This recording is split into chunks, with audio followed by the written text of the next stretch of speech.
Gracias compañeros y compañeras por estar aquí hoy.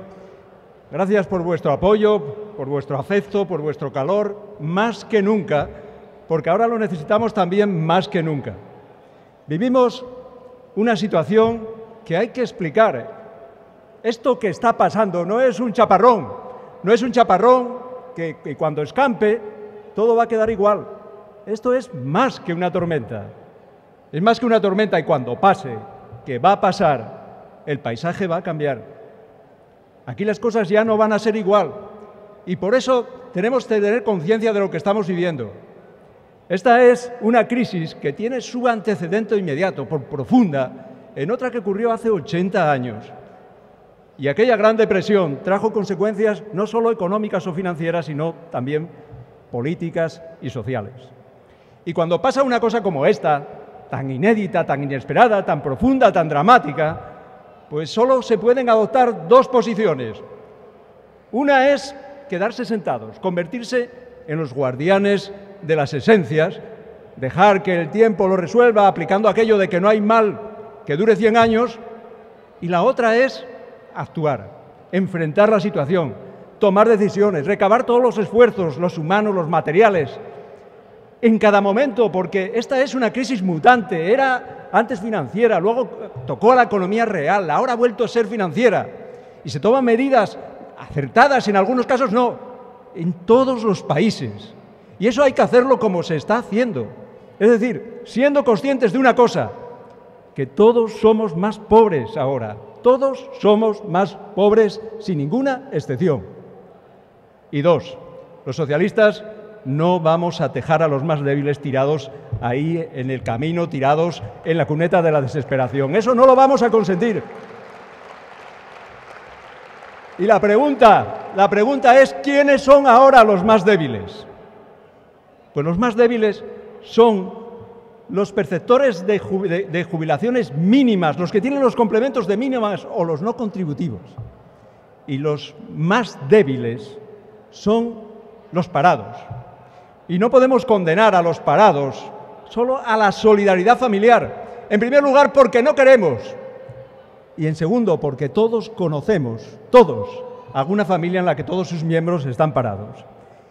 Y si estoy orgulloso de algo de este gobierno, Alfredo, es porque no solo mantiene el seguro de desempleo, la protección de desempleo, sino que la ha aumentado, la ha incrementado con los 420 euros para aquellos que ya la hayan agotado. Si estoy orgulloso de algo, si lo estamos, es de que este país tiene la mayor cobertura del desempleo de Europa, el 80%.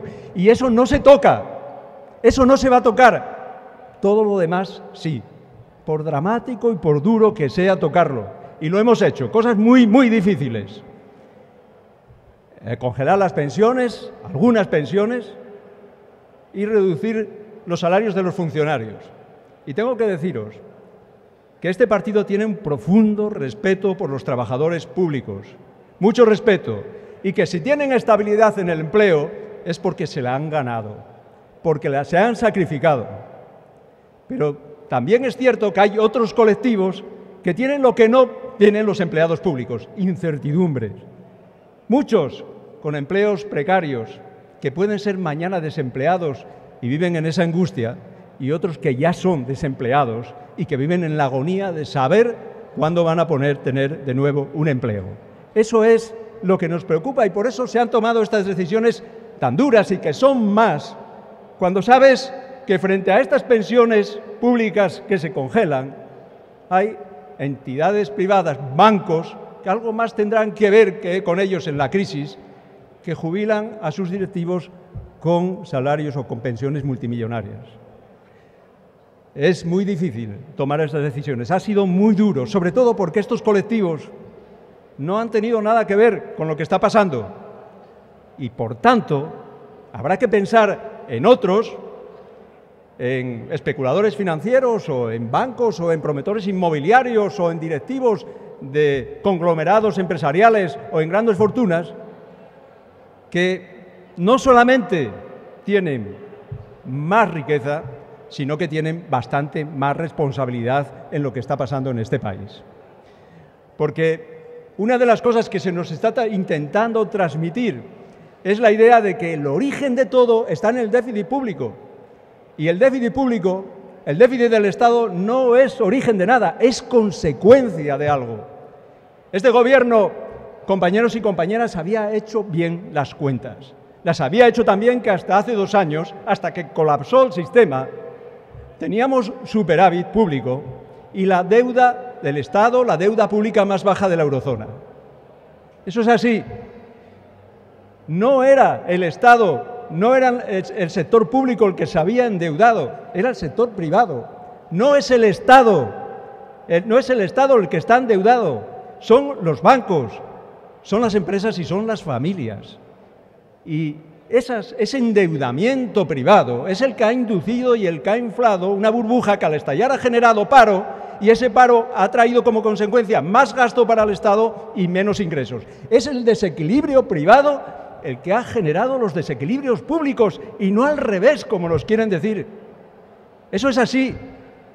Pero también es verdad que ahora mismo hay números rojos en las cuentas del Estado, y cuando alguien tiene números rojos y tiene que equilibrar, puede recurrir solamente a 3 cosas: o endeudarse más, o reducir gastos, o recabar ingresos. Endeudarnos más no podemos, no nos deja el pacto de estabilidad y tampoco es conveniente. Reducir gastos ya lo hemos hecho con un enorme sacrificio. Y ahora, en el futuro, cuando toque, habrá que recabar más ingresos. Habrá que hacerlo. Habrá que hacerlo. Y entonces veremos cuál es el debate en este país. Porque ahora escuchamos al Partido Popular trasladar la idea de que ellos son los defensores, de los empleados públicos y de los pensionistas. ¿Qué han hecho ellos nunca por los empleados públicos y por los pensionistas? Es más, ¿cómo se pueden defender las pensiones públicas cuando se está pidiendo al Estado y al Gobierno que dediquen más recursos a fomentar las pensiones privadas vía desgravaciones a los planes de pensiones?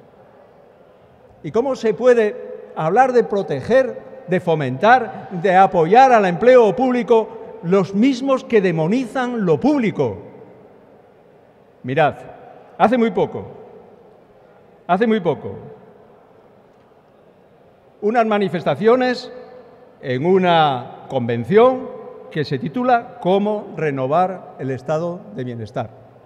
Dice: los socialistas no quieren la sanidad pública porque sea mejor, sino porque sea pública, aunque por ser pública sea más cara y dé peor servicio. Esto es José María Aznar, el ideólogo del Partido Popular. Pero luego, en la práctica, los que defienden lo público son los que en Madrid construyen hospitales en Collado Villalba, en Valdemoro, en Carabanchel, en Torrejón, en Móstoles, de tal manera que ahora casi 2 millones de madrileños en su sanidad no se la proporciona personal sanitario público, sino privado, y no solamente privado a través de multinacionales con ánimo de lucro. Esos son los que defienden lo público. Por eso pregunto también qué credibilidad puede tener un partido que protesta por una mínima congelación, reintegrable además en la ley de dependencia, cuando a través de toda nuestra historia democrática y de 8 años en los que España iba bien,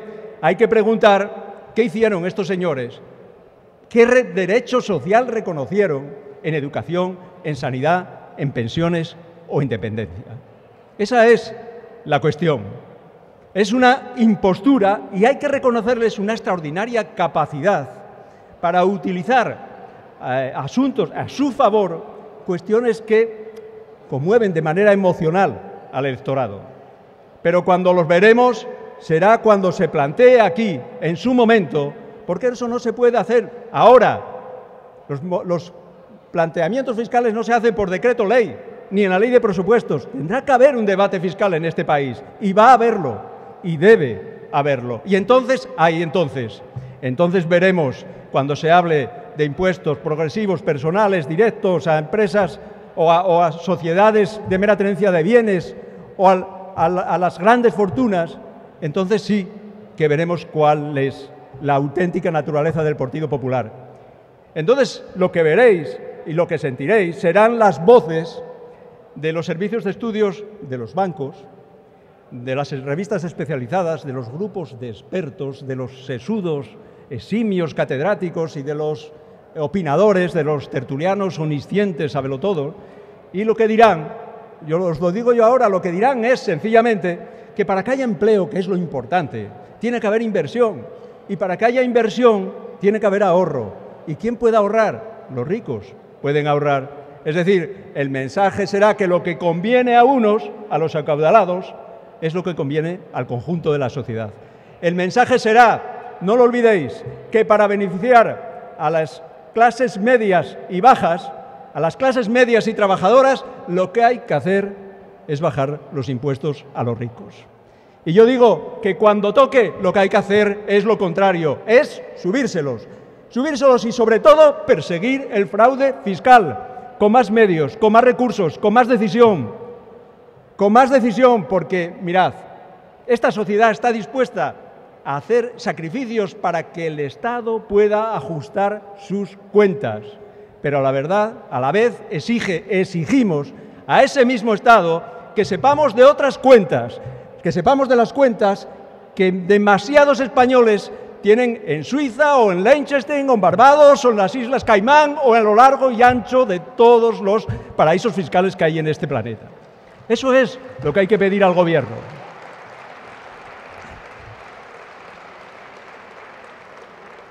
Y mientras tanto, amigos y amigas, pedir al PP que no haga demagogia. Mirad, a mí no me gusta que el discurso que se destina al otro y a lo que piensa y a lo que hace y a distinguir entre naturaleza y máscara sea el que ocupe todo el escenario. Pero porque este partido es muchísimo más que un artefacto político para parar a la derecha. Pero hay que parar a la derecha. Hay que pararla y hay que denunciar determinadas cosas. A los que ahora mismo hablan del déficit del Estado, pero no se plantean sino regalos fiscales a los herederos y a las herederas, a los ricos herederos y herederas en Madrid o en Valencia. A ese dinero que podría estar y que debería estar dedicado a mantener la sanidad, a mejorar las pensiones o la educación. Y eso hay que decírselo a la gente, decirle la verdad. Oiga, si usted lo que quiere es que un gobierno socialista plantee un bonus fiscal, como lo está haciendo la derecha donde gobierna, entonces este no es su partido. Entonces ese no es su partido, porque la verdad es, además, lo que reivindica a la política ante tanta mentira. Y nosotros necesitamos la política, ellos no. Necesitamos la política, porque si un ciudadano vive en un barrio que se ha degradado y tiene dinero, no hay nada que hacer, se va a otro barrio, le basta el Estado. Pero si no tiene dinero, entonces lo que hay que cambiar es el barrio, y para eso no basta el mercado, se necesita el Estado, se necesita la política. Hay que reivindicar la política porque es la izquierda la que siente la política. Estos son apolíticos, antipolíticos. El sentimiento antipolítico es algo que nació con el franquismo, pero que no murió con él. Bueno, morir con él. Yo cuando Garzón tomó la decisión de pedir el certificado de defunción a Franco me pareció un poco exagerado, pero luego creo que tenía razón, que había que certificar que efectivamente eso había pasado, ¿no? Viendo lo que está ocurriendo. Era muy difícil a un juez enfrentarse a dos cosas simultáneas. Por un lado, a ese presunto blanqueo en Valencia y por otro lado, al blanqueo del franquismo en el conjunto de España. Y ya vemos lo que está ocurriendo con eso. Así que, amigos y amigas, ahí los tenemos. Doble lenguaje, doble moral y a veces, en Valencia, por lo menos en Valencia, parece que doble contabilidad. Amigos y amigas, compañeros y compañeras, termino por donde empecé. Ahora necesitamos más vuestro apoyo y vuestro esfuerzo y vuestro calor y llegar a la gente y hacer pedagogía y decirles lo que tenemos que hacer, lo que queremos hacer y lo que vamos a hacer los socialistas. Muchas gracias.